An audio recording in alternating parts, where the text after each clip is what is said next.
Welcome to 7 Minute Info. Magical realism இத magic ரியலிசம்னு மார்வலர் ரியலிசம்னு சொல்லுவாங்க. இந்த ஒரு ஜெனர் வந்துட்டு 20th செஞ்சுரிக்கு முன்னாடி வந்துச்சு. சயின்ஸ் ஃபிக்ஷன், ஃபேண்டசி இந்த மாதிரி மூவிஸ்ல தான் இந்த ஒரு ஜெனர் வந்துட்டு அதிகமா யூஸ் பண்ணுவாங்க. 1920க்கு முன்னாடி ஜெர்மன் ஆர்ட் ஒர்க்ஸ் அப்புறம் ஜெர்மன் பெயிண்டிங்ஸ்ல இருந்து இன்ஃப்ளூயன்ஸ் ஆகி அப்படி உருவான ஒரு மூவ்மெண்ட் தான் இந்த magical realism. Folk tales, myths இதெல்லாம் பேஸ் பண்ண ஸ்டோரியில இந்த மேஜிக்கல் ரியலிசம் வந்துட்டு ஒரு முக்கியமான எலமெண்டா இருக்கும். இந்த ஒரு ஜெனர்ல முக்கியமான எலமெண்ட்ஸ் நம்ம பார்த்தோம்னா இதோட செட்டிங், பேக்ரவுண்ட் எல்லாமே ரொம்பவே ரியலிஸ்டிக்கா இருக்கும். ரியல் வேர்ல்டுக்குள்ள ஃபீல் தான் தரும்.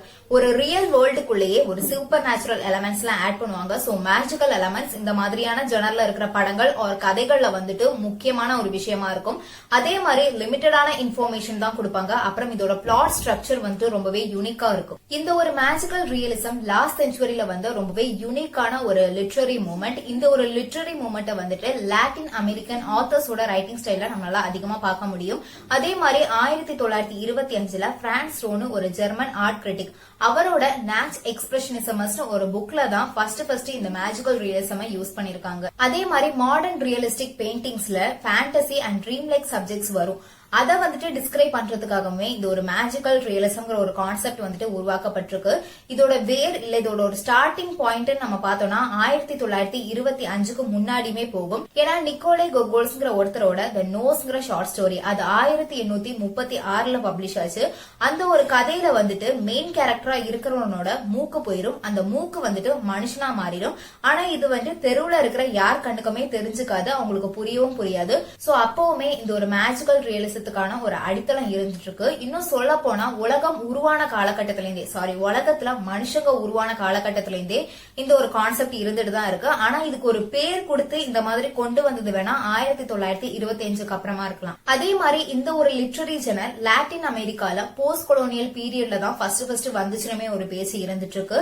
இந்த ஒரு மேஜிக்கல் ரியலிசம் அது மனுஷங்களோட விஷன் கூட ரொம்பவே க்ளோஸ்லி அட்டாச்ட் ஆயிருக்கு. ஏன்னா ஒரு மனுஷன் கண்ணு வைக்கிற நொடியில அந்த மேஜிக்கல் எலமெண்ட்ஸோட எஃபெக்ட் வந்துட்டு இருந்துட்டு இருக்கும். இந்த ஒரு கான்செப்டோட ஃபேண்டசி மூவிஸ் எடுக்கும் போது ஒரு ரியலான வேர்ல்ட்ல சர்வசாதாரணமா சூப்பர் நேச்சுரல் திங்ஸ் எல்லாம் நடக்கிற மாதிரி இருக்கும். இது ஒரு லிட்ரேச்சர்ல உள்ள ஜெனர். அதே மாதிரி இந்த ஒரு கான்செப்ட் வந்துட்டு ரியாலிட்டிக்கும் ஃபேண்டசிக்கும் இடையிலான ஒரு கோடு மாதிரி செயல்படுது. இப்ப நம்ம எக்ஸாம்பிளுக்கு பேர்ட்மேன் பார்த்தோம்னா அதுல வர ஹீரோ வந்துட்டு காத்துல பறப்பான். ஆனா அது வந்துட்டு சுத்தி இருக்கிற யார் கண்ணுக்குமே தெரியாது. அதுக்காக அவனுக்கு ஒரு சூப்பர் நேச்சுரல் பவர் கிடைச்சிருக்கான்னு கேட்டா அதுவுமே கிடையாது. அதை வந்துட்டு ஒரு மெட்டபிரிக்கல் எலமெண்டா யூஸ் பண்ணிருப்பாங்க, அவ்வளவுதான். அதே மாதிரி மிட் நைட் இன் பாரிஸ்ங்கிற படத்துல வந்துட்டு ஹீரோக்கு வந்துட்டு பாரிஸ் ரொம்பவே பிடிச்சிருக்கும். அங்க நடக்கிற விஷயங்கள்லாம் அவனுக்கு ரொம்பவே டிஃபரெண்டா அண்ட் ரொம்ப எப்படி சொல்றது அவனுக்கு ரொம்பவே பிடிச்சிருக்கும். ஆனா அவனோட கேர்ள் ஃபிரெண்டுக்கு வந்துட்டு அங்க நடக்கிற எந்த ஒரு விஷயமே பிடிக்காது, ரொம்பவே இரிட்டேட்டடா ஃபீல் ஆகுறாங்க. அப்போ திடீர்னு வர ஒரு கார்ல ஏறி 1920ல இருக்கிற பாரிஸ்க்கு போகிறாங்க. அப்படி டைம் டிராவல் மாதிரி அந்த ஒரு படம் போகும். சோ அதையுமே மேஜிக்கல் ரியலிசத்துக்கு ஒரு எக்ஸாம்பிளா வந்துட்டு சொல்லலாம். இனி தமிழ்ல நம்ம பார்த்தோம்னா ஆளவந்தான் படத்துல வர அனிமேட்டட் சீக்வன்ஸ் எல்லாமே இந்த ஒரு மேஜிக்கல் ரியலிசம் கான்செப்ட தழுவி எடுத்திருக்காங்க. இந்த ஒரு கான்செப்ட் நம்ம நம்புறதுக்கு கொஞ்சம் கஷ்டமான விஷயங்களா இருக்கும்ல, அதுலதான் போக்கஸ் பண்ணிருப்பாங்க. இன்னும் கரெக்டா சொல்லணும்னா ஒரு மனுஷனோட டாப் மோஸ்ட் இல்ல முழுக்க கிரியேட்டிவிட்டியால மட்டுமே உருவாக்கக்கூடிய சில சூப்பர்ஃபிஷியலான திங்ஸ்ல தான் அவங்க வந்துட்டு ஸ்ட்ரெஸ் பண்ணிருப்பாங்க. சில விஷயங்கள்லாம் நம்மளால பார்த்து ரசிக்க முடியும், யோசிக்க முடியும், ஒரு கனவு காண முடியும், இப்படிலாம் நடந்தா நல்லா இருக்கும்னு சொல்லி அந்த மாதிரி விஷயங்கள் எல்லாத்தையுமே ரியல் வேர்ல்ட்ல கொண்டு வந்து செட் பண்ற சூப்பர்ஃபிஷியல் அண்ட் மேஜிக்கல் எலமெண்ட்ஸ் எல்லாம் கொண்டு வர இந்த மூவியா இருக்கட்டும், லிட்ரேச்சரா இருக்கட்டும், அதுதான் வந்துட்டு மேஜிக்கல் ரியலிசம்னு சொல்லுவாங்க. இன்னும் ஆக்யூரேட்டா சொல்லணும்னா ரியல் வேர்ல்ட்ல நடக்கிற சூப்பர்ஃபிஷியல் அண்ட் மேஜிக்கல் திங்ஸ் எல்லாம் இருக்குல்ல, அதை வச்சு உருவாக்கக்கூடிய ஒரு கதையா இருக்கட்டும் இல்ல படமா இருக்கட்டும், அதுதான் வந்துட்டு மேஜிக்கல் ரியலிசம்ங்கிற ஒரு ஜெனர் அடிப்படையில வருது. அலிஜோ கார்பென்டியர்னு ஒரு கியூபன் நாவலிஸ்ட் வந்துட்டு இந்த ஒரு மேஜிக்கல் ரியலிசத்தை வந்துட்டு அண்ட் அன்எக்ஸ்பெக்டட் ஆல்டரேஷன் ஆஃப் ரியாலிட்டின்னு சொல்லிட்டு டிஸ்கிரைப் பண்றாரு. அது என்னன்னா ரியாலிட்டியில நம்ம இன்க்ளூட் பண்ற அன்எக்ஸ்பெக்டட் எலமெண்ட்ஸ் இல்லனா அதுல கொடுக்கிற ஒரு ஆல்டரேஷன் கூட சொல்லலாம். இன்னும் டீப்பா சொல்லணும்னா இது வந்து ஒரு ஃபிக்ஷன் ரைட்டிங் ஸ்டைல். பட் இதுல வர ஃபேண்டாஸ்டிக்கல் எலமெண்ட்ஸ் எல்லாமே ரியல் லைஃப் இல்ல ரியல் வேர்ல்டு கூட ரொம்பவே டீப் ரூட்டடா கனெக்டடா இருக்கும். இதுல வர ஃபிக்ஷனை பத்தி அவங்க டீடைல்டா எக்ஸ்பிளைன் பண்ற மாதிரி இருக்கும். ஆனா லிமிட்டடான இன்ஃபர்மேஷன்ஸ் தான் கொடுப்பாங்க. சோ ரீடர்ஸோ இல்ல ஆடியன்ஸோ அவங்க இதை பத்தி எதிர்த்து எதுவுமே கேள்வி கேட்க முடியாத மாதிரிதான் அதை வந்து டிசைனே அவங்க பண்ணிருப்பாங்க. அதனால ஃபர்ஸ்ட் ரூலே வந்துட்டு இதுல இருக்கிற ஃபிக்ஷன்ஸோ ஃபேண்டசியோ என்ன வேணா இருக்கட்டும், அது வந்து ரியாலிட்டி கூட ஓரளவுக்காவது ஒத்து போகிற விதமா தான் இருக்கணும். ரியலிசம்ங்கிற வார்த்தை ரியாலிட்டியை குறிக்கிறதுனாலே இந்த ஒரு ரூல் வந்துட்டு ரொம்பவே இம்பார்ட்டன்டா இருந்துட்டு இருக்கு. இந்த மேஜிக்கல் ரியலிசத்துக்கான இன்ஸ்பிரேஷன் முழுக்க ஒரு ட்ரீமா தான் இருந்துட்டு இருக்கு. அதே மாதிரி இந்த ஒரு மேஜிக்கல் ரியலிசம் பேஸ் பண்ணி ஒரு புக் எழுதும்போவோ இல்ல படம் எடுக்கும்போவோ நம்ம வந்துட்டு இந்த உலகத்தையே வந்துட்டு ஒரு மெட்டபரிக்கல் எலமெண்டா தான், ஒரு மெட்டபரிக்கல் கண்ணோட்டத்துல தான் பார்க்கணும். அப்படின்னா தான் நம்மளால எழுத முடியும். இனி இந்த ஒரு மேஜிக்கல் ரியலிசம்க்கு வந்துட்டு ஒரு எல்லாருக்கும் தெரிஞ்ச ஒரு காமன் எக்ஸாம்பிளா ஹாரி பாட்டர் படத்தை வேணா சொல்லலாம்.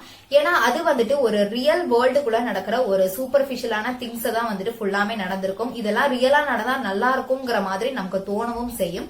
சோ அத வந்துட்டு ஒரு முக்கியமான ஒரு புக் அண்ட் மூவி எக்ஸாம்பிளா வந்துட்டு மேஜிக்கல் ரியலிசத்துக்கு நம்ம சொல்லலாம். அப்புறம் மிட் நைட் சில்ட்ரன் சல்மான் ரஷ்தியால எழுதப்பட்ட ஒரு நாவலை வேணா சொல்லலாம். இந்த ஒரு கதை வந்துட்டு இந்த சுதந்திரம் கிடைச்ச மிட் நைட் அன்னைக்கு அந்த பையன் பிறக்கிறதுனாலயே அவனுக்கு வந்துட்டு டெலபத்திக் பவர் வந்துட்டு கொஞ்சம் அதிகமாவே இருந்துட்டு இருக்கு. அந்த பையனை பத்தின இந்த கதையை வந்துட்டு இந்த ஒரு மேஜிக்கல் ரியலிசம்க்கு ஒரு எக்ஸாம்பிளா சொல்லலாம். 2012 வந்த லைஃப் ஆஃப் பை அந்த படத்தை கூட இதுக்கு வந்து ஒரு எக்ஸாம்பிளா வந்துட்டு சொல்லலாம். ஏன்னா அதுல ஃபுல்லாமே ஃபேண்டஸ்டிக்கல் எலமெண்ட்ஸ் வச்சுதான் வந்துட்டு கிரியேட் பண்ணிருப்பாங்க. இந்த மேஜிக்கல் ரியலிசம்ங்கிற இந்த ஒரு கான்செப்ட் வந்துட்டு அந்த பைங்கிற பையன் ரிச்சர்ட் பார்க்கர்ங்கிற அந்த டைகர் கூட இன்டராக்ட் பண்ண ஸ்டார்ட் பண்ணும்போது இந்த ஒரு கான்செப்ட் வந்துட்டு ஒர்க் ஆக ஆரம்பிக்குது. 2003 டிம் பர்ட்டனால எடுக்கப்பட்ட பிக் ஃபிஷ்ங்கிற அந்த படத்தை கூட சொல்லலாம். ஏன்னா ஒரு ஸ்டோரி டெல்லிங்கோட பவரை வந்துட்டு இந்த மேஜிக்கல் ரியலிசம் வழியா அவங்க ரிவீல் பண்ணிருப்பாங்க. அதே மாதிரி ஒரு கதை வந்துட்டு ஒருத்தனோட மென்டல் ஸ்டேட்டை வந்துட்டு எப்படிலாம் ஷேப் பண்ணுதுங்கிறதையுமே வந்துட்டு ரொம்ப அழகா காட்டியிருப்பாங்க. சோ இந்த ஒரு படத்தை கூட இதுக்கு நம்ம மேஜிக்கல் ரியலிசத்துக்கு ஒரு எக்ஸாம்பிளா சொல்லலாம். இந்த மேஜிக்கல் ரியலிசம்ங்கிற ஒரு கான்செப்ட் ஃபேண்டசியை தழுவி இருக்கிறதுனாலயே இந்த ஒரு கான்செப்ட்ல ஏகப்பட்ட புக்ஸ், மூவிஸ் இப்படி எல்லாமே இருந்துட்டு இருக்கு. மேஜிக்கல் ரியலிசம்ங்கிற இந்த ஒரு லிட்ரரி மூவ்மெண்ட் பத்தி எனக்கு தெரிஞ்ச ஒரு சில விஷயத்த நான் உங்களுக்கு ஷேர் பண்ணிருக்கேன். மேலும் இந்த ஒரு மூவ்மெண்ட் பத்தி உங்களுக்கு ஏதாவது ஐடியாஸ் ஒரு ஒப்பீனியன்ஸ் இருந்தா அதை கமெண்ட் செக்ஷன்ல லீவ் பண்ணுங்க. 7 Minute Info யூடியூப் சேனலுக்கு சப்ஸ்கிரைப் பண்ணுங்க. தேங்க்ஸ் ஃபார் வாட்சிங். Take care. Bye by.